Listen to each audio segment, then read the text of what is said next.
Hi guys, happy Monday. You know what time it is? It's time for your weekly dose. So today we're going to talk about a very interesting topic that I've seen a lot lately in social media, which is about cancel culture. Oh, okay. What's cancel culture, Kathy? So cancel culture is when you culturally block from having a prominent public platform or career, also known as the withdrawal of financial, political, social, and economic support. Yeah, I've seen a lot of that actually on social media, specifically TikTok. Yeah. Social media, I'm like, dang. Yeah. A lot. A lot of people getting canceled. Yeah, I for know. any and everything nowadays. Right. Every little thing, you're done. Yeah, I know it's been a yes. lot. It's been a lot. Yeah. So let's get into it. Let's get into go. the Let's go. So, do you think cancel culture is a benefit or a hindrance to society? I think it's both. I think for me at the beginning of cancel culture, I don't know how long it was, but when I started like looking at it at the beginning, I was like, okay, finally people are speaking up, and but it was just right now I feel like it's taken to the extreme.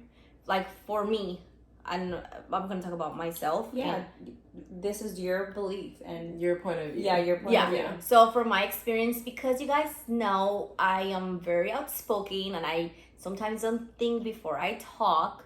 So for me, it's been really, really hard when doing the podcast because I just come and I just, because I feel so comfortable with you guys that I even forget sometimes the camera's on, or I even forget I have a mic in front of me, or I even forget like people listen to me. Yeah, like, sometimes I feel like I don't. Like they don't listen. Yeah, that's funny because for me, it's like I see the camera, I see the mic, and I cannot be myself. So I feel like I'm the complete opposite of you. But then that's the thing. Like after I record, and I'm like, oh, I said that. Like, yeah. I'm like, and I don't want to get us canceled, or I don't like me myself canceled. I don't know what they're gonna cancel, girl, because I'm not famous. I'm like, I don't know what they can take away from me, but your dignity. Yes.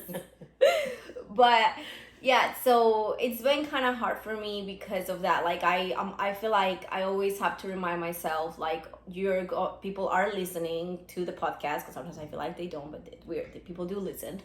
And you are with your friends, but you also have to watch what you say. Like I always remind myself before like starting recording, like, okay, Catherine, or like I try stuff that I feel like might be a little like hazy, like people might get offended. I run it by Linda or by Jasmine, and then it helps me because it helps me get like 2 points of views of what I should or what I shouldn't, like, or how to say it properly, because sometimes I'm also like too blunt.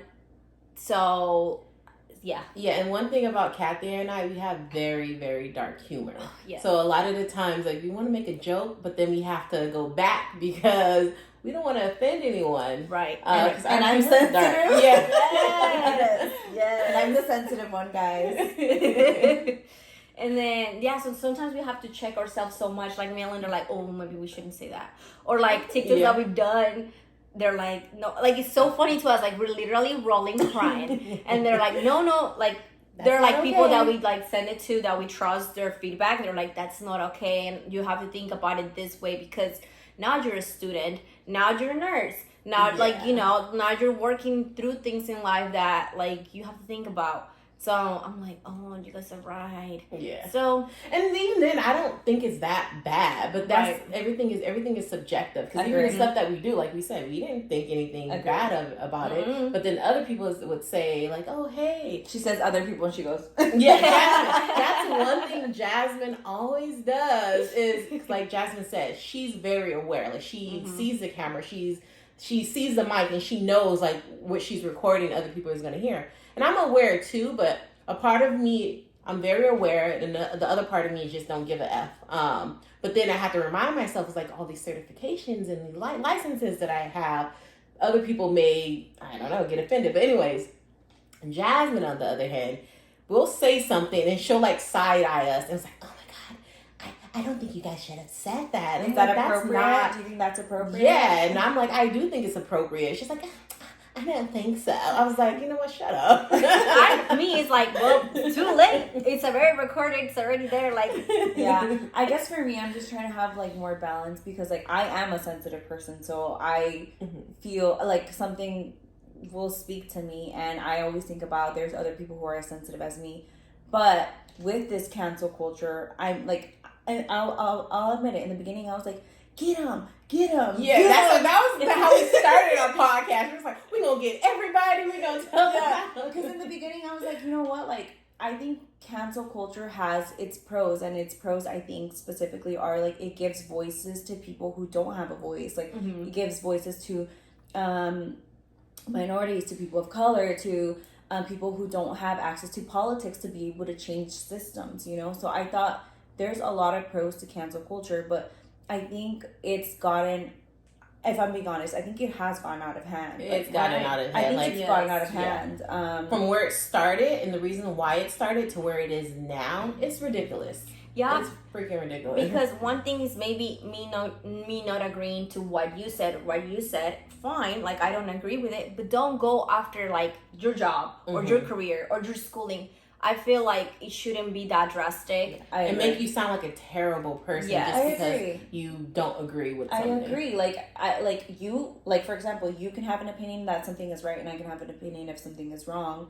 But I shouldn't have to like beat you down. That's the problem. Beat you down and ruin everything you've worked for because of your belief. Like if you're not hurting anyone, you know, physically harming someone, I don't think I need to beat you down and hurt your career and hurt everything you've ever worked for and make it, not even ruin your career, but make it impossible for you to succeed in the future and make it impossible for you to have a living wage in the future. Like I've seen stuff like that happen, and so that's why I think it's gone out of hand. Like, we're human. I'm gonna make a mistake. You're gonna say something dumb. I'm gonna say something dumb. I shouldn't be characterized as a person for one sentence or one day of my life, you know, that I had a bad day or that I didn't know, that I wasn't educated, that I, you know.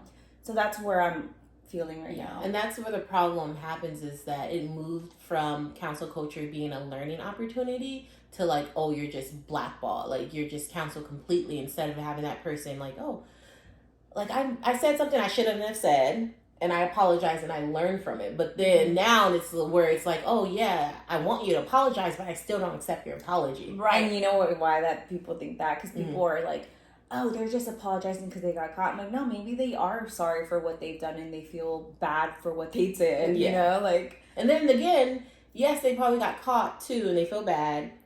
But then society, again, like forced that apology out of them. Like, oh, I'm waiting for your apology. So they're damned if they do and they're damned if they don't. It's like regardless, people want them to give an apology. When they give it, it's like, oh, no, I don't accept your apology. Yeah, plus I feel like sometimes I've heard of like, I don't know if famous people, but of people that have gotten canceled because they bring up stuff from like past years up, like 10 years later. Like, and it's just like, well, maybe they were immature, and then when they have apologized, they've said like, I wasn't immature, I wasn't educated, I was an ignorant person back then than to what they are right now. So why judge somebody about like me judging you for what you did, I don't know, 10 years ago? That's funny. Like everybody, you know. I just saw a TikTok on that, actually, really funny. The girl's like, they asked her like, oh, like, do you support LGBTQ plus? She's like, yeah, I do. She goes, and then they go, then why did you put that's gay? And she goes, oh, because at the time I was 12 and I didn't like. You didn't know better because I'm not gonna lie. Back then, when you were a kid, that was a word that was people used often. Like that was just saying like that's lame. Instead of saying that's lame, they say that's gay. But now you're being canceled. And we're raising that like when we were growing up, we would say that was our word. That was something we would say. But now I'm like, oh my gosh, and like of course it becomes like a force of habit, like where you say it. Like, I'm not gonna lie, in the beginning, like, when it started to be a thing, I was like, oh my god, you can't say that, you can't say that, you can't say that. And but it's like, I didn't mean it. Yeah, I didn't mean, like, I remember I'm like, I didn't mean it in a bad way. I just remember that's how I was raised. And I had to, like, and they normalized it. And later on, it's like, oh, certain things that I said back then, it would not be appropriate now. And a good thing, I'm happy that I'm a millennial and not like a Gen Z, because I feel like millennials got both worlds. They got the internet, social media, and just learning how to play outside without technology. We're very interesting. We're the mid. We got dual worlds. We got dual, so we're the best. And then you have the Gen Z. Canceled. Don't come for me, Gen Z. And then you have like the Gen Zers that just grew up just solely on social media and technology. That would be hard, honestly. That would be really hard. Props to them. Props. Yeah. And I lost my train of thought. but I remember like listening to something, and they were saying that basically that Gen Z was basically, since growing up, there was always taught, be mindful of what you put on social media, because whatever you put will be traced back to you. But I remember being taught that too growing up. I was taught that too. Remember always saying, what you put on social media, it stays there forever. Forever. Don't matter if you delete it, it will be there forever. Right. So then you have all these other older people who they didn't think that, well, there's no way that they realized what they were posting at the time was like bad. Yeah. And then now, today, in this day and age, it's like, oh, let me pull up those tweets. Remember you said this? Yes. Because I've seen some of, like, you know when you get like those Facebook memories? Oh, cringe. Embarrassing. Cringe. They're so embarrassing. I have so many where I tag you where I'm saying like the randomest things. Random. I was like, oh, I just saw Linda today, and I'm like, why? What? Like, who cares? Like, dude. So I hate Facebook that they do that. Yeah, because they come up and I'm like, because I used to like say everything that was up here, Same. there, and that was not appropriate. And then when I look at the, oh, you want to share this memory? I'm like, no, I want to delete that memory. Delete it forever. Like, I do not. Yeah, So. even the way I used to like spell certain words. Oh, Lord. I'm just like, that's so. Like, you know, when you use short phrases or short like chain like things, abbreviations. like great is like GR with the 8. Yeah. I was like, what was I doing? What? Like, yeah. So, anyways, back to cancel Yeah, I was culture. gonna say, with that being With said, that being said, I know you guys found some like stories that you want to connect to cancel culture. yeah, I think one that I found was, and I remember seeing this video when I first saw it, but basically there was a lady walking her dog in the park, and then there was a man who was bird watching. Yeah, a black man. Yeah, he was a black man. He was bird watching, and I don't remember like all the specifics, but I remember that she was accusing him of harassment. Harassing. Yeah, she was on the phone. She was on the phone, and she was accusing him of harassment, and then I'll reenact it. She called the cops. thank you. There's a black guy. He's harassing me. I'm scared for my life. I'm scared for my life. Like, come help, come. And he's just literally recording her saying, like, I'm not doing anything, ma'am. I'm just here minding my own business. You can continue. Oh, that's worse than I thought. I remembered. Oh my goodness. I think. That's no, it was that. I think I No, saw. yeah. I think you're right, but like I'm like I didn't realize she like was real. Okay, anyways. So yes, she called the cop, and he was just recording her like For his evidence. yes, for Yeah. his protection. Yeah. For his protection. Which people record people all the time for their protection, you know? Yep. And ultimately this got on social media, and she lost her. Oh, I will say this because I'm a dog mom. She was choking her dog. Oh, the dog. She was That's choking not her funny. dog. See, people are going to get us for laughing, Kathy. Yeah, those are my children. Mm. Anyway, she was choking her dog because she was like dragging the dog, and she was actually choking the dog. Yeah, the dog looked in distress. The dog So did look in I put collars distress. on my dogs. I put vests. Mm-hmm. That's just me. The Yeah. A little harness thing. Mhm. And then so this got on social media, and she lost her job. She got canceled. People were complaining about her owning the dog, and they like talked to, how do you say PETA? PETA, PETA. And then she gave away her dog because people were complaining that she shouldn't own a dog because of how she was treating the dog as well. And so that was one of the stories I saw, and I remember reading the articles on it, and even the guy who was being accused of harassment was like, I think that it went too far. Like, I don't think she should have gotten all the consequences that she did. Like, she lost her job. She wasn't able to get another job. He understands that she made a mistake, and he was advocating for her. How do you guys feel about this? I feel very much so indifferent. Because the reason why for like that scenario and that story, I feel like the reason why people get so upset when white women do that, or just white people in general call and say like their life is threatened by a black person or a person of color, is because they're being killed. Yeah. Mm-hmm. Like if Yeah. the cops would have came and they would have seen him as a threat based off basically the lies that the lady was Immediately. saying. Immediately. No thought, no question. Mm-hmm. I know. So that's the reason why I was like, I feel, this is how I feel. One of the first thoughts when I saw the video was like, why is she doing that? Like, he's literally not doing anything and that's to the her. problem. Hold on. So that was the thing I was saying. Like, he's not doing anything to her. Like, and one of my first thoughts was, he's black. Like, he's going to get in a lot of trouble. The cops are going to come. They're not going to believe anything he says. Mm-mm. They're not going to believe anything he says. And they're going to arrest him. And then it's going to happen where, you know, like, this was my thought, okay? They're going to arrest him and they're going to struggle and then he's going to end up dying. Like, that was my thought. I was scared for his life. And that's the thought of so many. I was scared for his life. Yeah. But that did not end up happening. I think that this was an opportunity to educate her and let her know, like, you know, this is what you could have murdered. You could have killed him. You could have murdered him. You could have killed him. In terms of losing her job and stuff, like,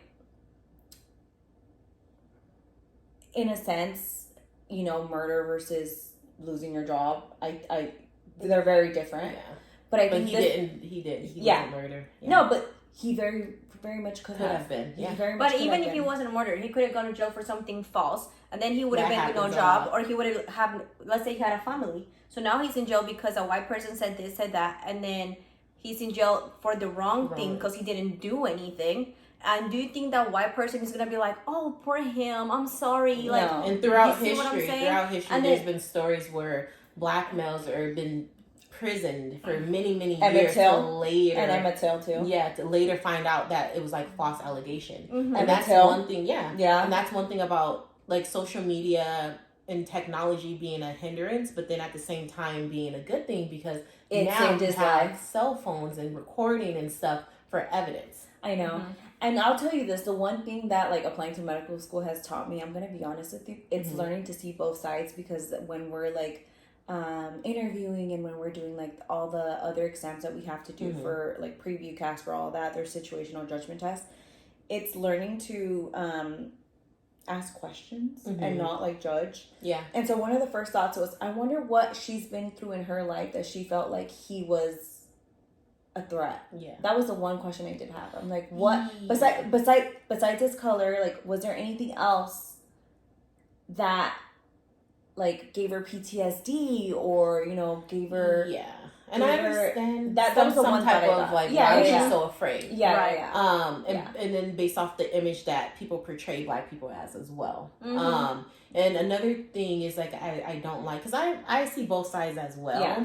Mm-hmm. And if she was really scared, because I've seen multiple videos like this, She would have left. She should have left. Like, I why agree. wouldn't you leave? I If your agree. life is so, if you feel in threat, fight or flight. If you ain't fighting, just go run. No. I'm out. Completely. I'm like, I'm completely. leaving. Bye, baby. Yeah. Or just grab him and let's go. Yeah, I meant drag the him a dog. little bit more.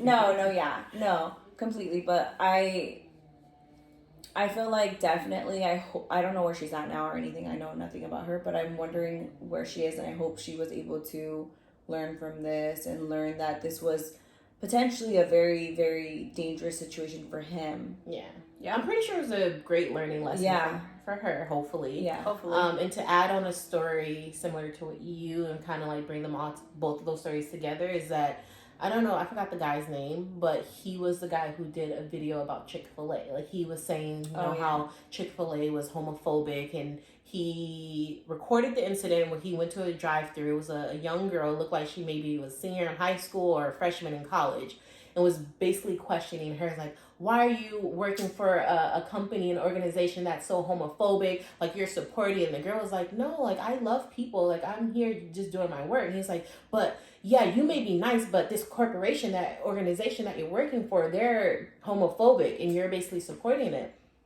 And then in his mind, I'm thinking, this is what I don't know, but this is what I see. I think he thought by doing that, he was going to have a lot of people on his side and people like rooting for him, but he ended up getting canceled for that. If I'm being honest, I saw that video, and my first thought reaction was like, what does she have to do with what you're experiencing?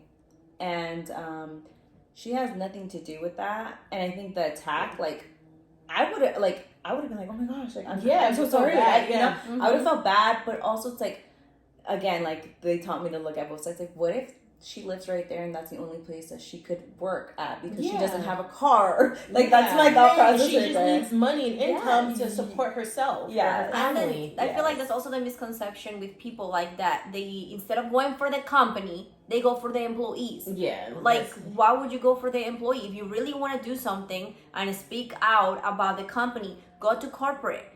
Go, like, protest. Yeah, go to... Because these are just people trying to pay their bills, in a sense. Yeah. And so with that incident, he, in my head, he thought he was going to have a bunch of people backing him up. But no, he was canceled. Like, people went against him. Like, why did you do that? You shouldn't have done that. He ended up getting fired from his job.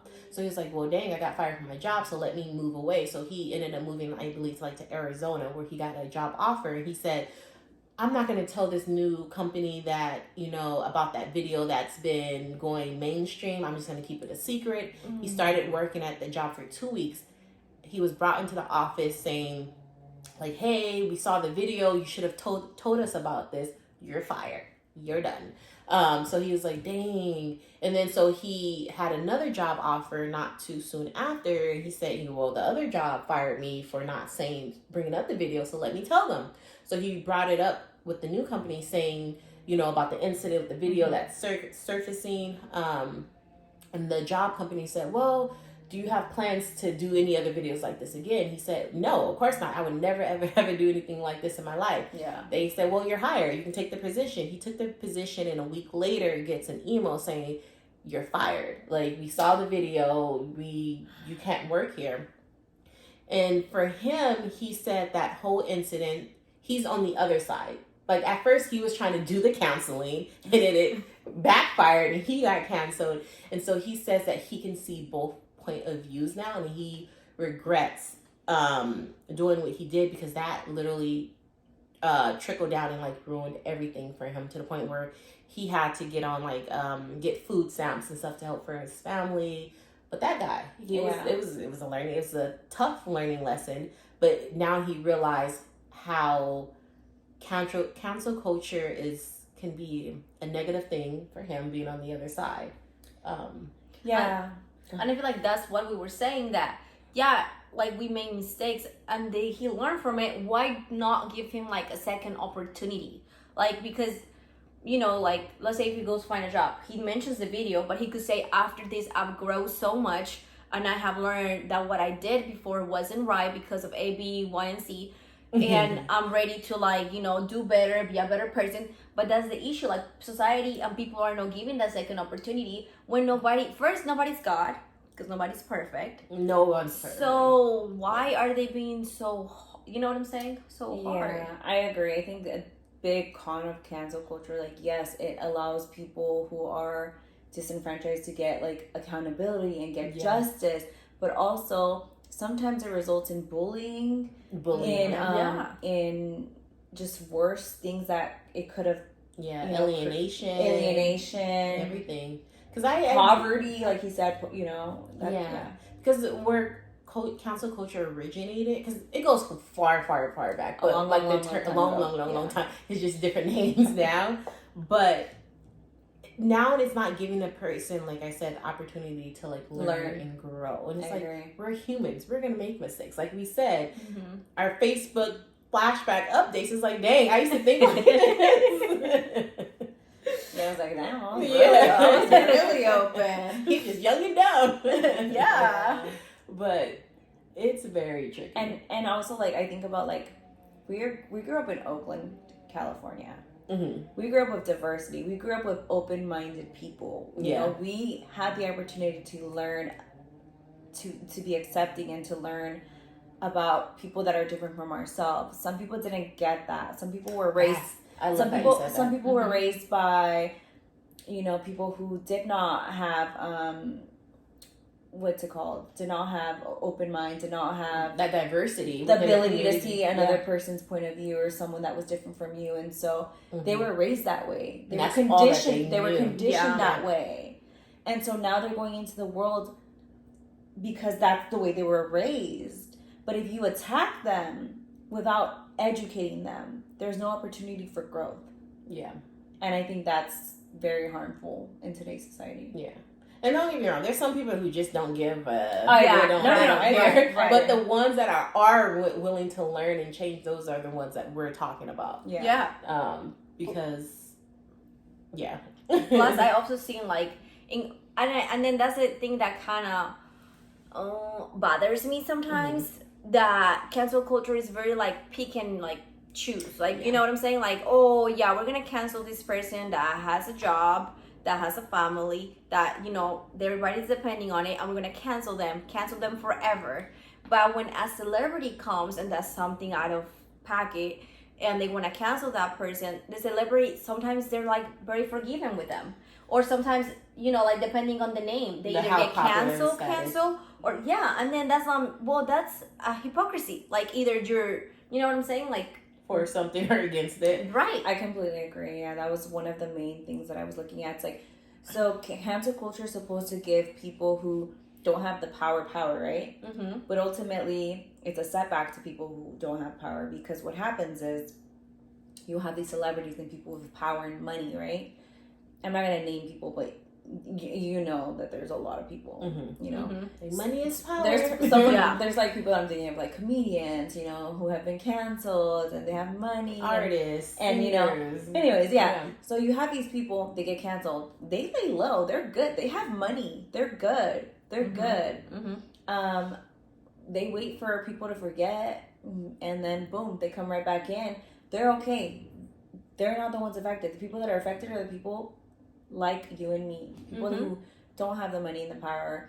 The people who are, that one job was supporting their whole family. They worked their butt off to get to that one job, Yeah. and then just to have it taken away based off of like one action or one thing that they said. Yeah, so in reality, it protects the people with power. Yeah. Yet it was meant to help people who don't have power, who don't have the political access to make systemic changes. So, I mean, I thought that was very crazy. Yeah. Yeah, and then another thing with cancel culture is like, well, it started as like, okay, if you do something wrong, blah, blah, blah. But then now I feel like it's more like you have to behave a certain way, you have to look a certain way, you have to do things a certain way, or else you're going to be canceled. So let's say if I am a woman, I am a Latina, and if I don't behave the way that you probably think a woman Latina should behave, then you're going to cancel me. Why? Well, like... Yeah, and then if you have a big following behind you, you can easily get those behind you to agree with your... To tear her down. To tear her down. Yeah. That's how social media is. It's like one person says something, and the other person may not even have the same belief, but because everyone on social media is doing it, they're just going to follow suit. Yeah. I was reading about this study that was done way long ago in 1951, but it was a study at Swarthmore College, where there was a total of 8 participants. One of the participants didn't know that...